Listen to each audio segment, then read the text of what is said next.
Halo teman-teman pioner, bertemu lagi kita hari ini. Semoga semuanya tetap dalam keadaan sehat dan juga aman terkendali. Sebelum kita mulai videonya, jangan lupa untuk like, komen, share, dan juga subscribe video saya kali ini. Judul kita hari ini, perluasan KYC. Penting karena core team menyadari bahwa GCV terkait dengan nilai open mainnet. Oke teman-teman, jadi inilah judul kita kali ini yang akan kita bahas. Yang pasti judul ini sangat seru, sangat menarik, dan juga sangat penting sekali untuk kita ambil informasinya. Maka sangat sayang sekali kalau sampai terlewatkan. Jadi silahkan disimak dan juga tonton video ini dari awal sampai akhir. Oke, kita langsung aja pada informasinya. Perluasan KYC penting karena core team menyadari bahwa GCV terkait dengan nilai open mainnet. Mereka khawatir jika terlalu banyak pelopor yang tidak menyadari hal ini, mereka mungkin kehilangan kesempatan yang mengubah hidup.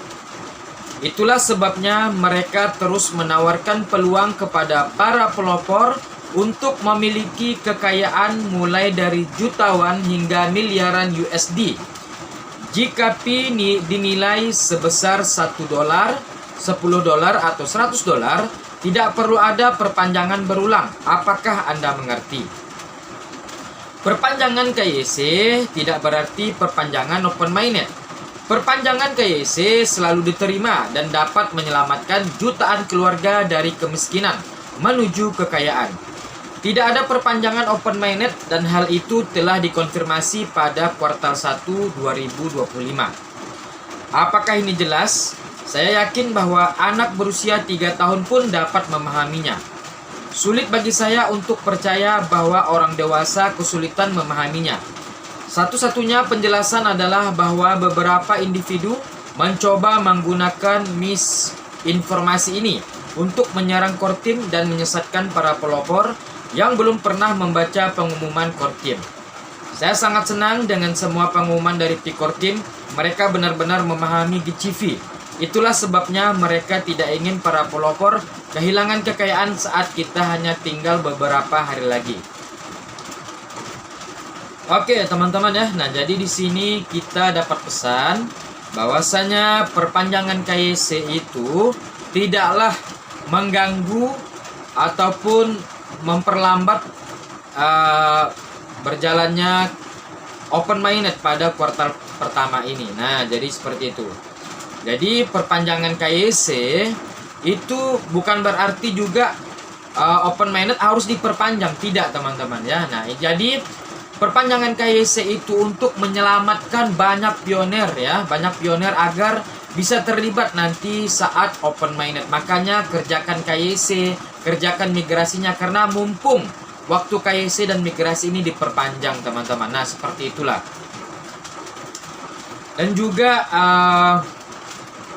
masalah GCV ini ya, jadi itu sangat penting sekali ya. Jadi inilah nilai saat open mainnet nanti teman-teman. Nah, oke. Nah, jadi ini selanjutnya teman-teman. Jadi ini ada pertanyaan. Apakah ekstensi ini memengaruhi peluncuran open network? Jawabannya tidak. Perpanjangan ini tidak menunda atau memengaruhi rencana peluncuran open network. Open network masih sesuai rencana untuk kuartal 1 2025. Masa tenggang dan waktu open network bersifat independen. Oke, resmi dari core team, open mainnet tidak ada penundaan. Masa tenggang berlaku sendiri, jadi open mainnet bisa sebelum atau sesudah masa tenggang berakhir dalam kuartal pertama 2025 ini. P-Network, open mainnet, open network. Nah, oke, kita baca nih. Batas waktu masa tenggang diperpanjang hingga 28 Februari 2025 untuk KYC dan migrasi. Sebagai bagian dari komitmen berkelanjutan kami untuk memastikan inklusivitas dan keadilan di seluruh jaringan P, kami memperpanjang batas waktu masa tenggang dari 31 Januari 2025 hingga 28 Februari 2025. Perubahan ini memberikan waktu tambahan bagi pioner untuk menyelesaikan verifikasi KYC dan migrasi mainnet, membantu lebih banyak anggota mengamankan PIN mereka, dan berkontribusi pada ekosistem yang terus berkembang. Perlu dicatat bahwa masa tenggang tidak bergantung pada waktu Open Network. Open Network dapat diluncurkan sebelum atau setelah masa tenggang berakhir, dan aturan masa tenggang akan tetap sama. Oke. Jadi jelas ya teman-teman ya, dari keterangan di beranda dapat disimpulkan bahwa Open Network dan Open Mainnet tidak terpengaruh pada pengunduran tenggang waktu KYC dan migrasi.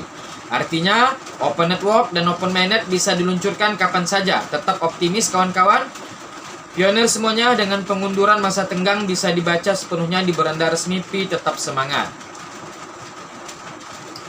Oke teman-teman, nah jadi inilah informasi kita ya. Jadi kita udah melihat di beranda Pi Network ya, bahwasannya Open Network tetap di kuartal 1 bisa sebelum ataupun sesudah masa tenggang ya. Artinya bisa terjadi pada bulan Februari ini atau setelah bulan Februari, yaitu bulan Maret. Oke teman-teman, jadi ini sangat luar biasa sekali informasi kita ya. Nah mumpung core team itu memberikan masa perpanjangan untuk menyelesaikan KYC dan migrasi ya, jadi silakan dikerjakan teman-teman, ayo. Nah jadi teman-teman ya, memang Pi Network ini sangat luar biasa sekali. Jadi kalau ada dari teman-teman yang membandingkan antara Pi Network dengan Bitcoin, ya jauh beda teman-teman ya. Apa sih bedanya? Kalau Bitcoin itu setelah open mainnetnya Bitcoin, itu koin Bitcoin ini dijadikan sebagai alat trading. Nah jadi harganya itu diatur oleh bursa tersebut ya, naik turun. Nah harganya nggak stabil. Beda dengan Pi Network teman-teman ya. Pi Network itu nilainya ditentukan oleh konsensus global.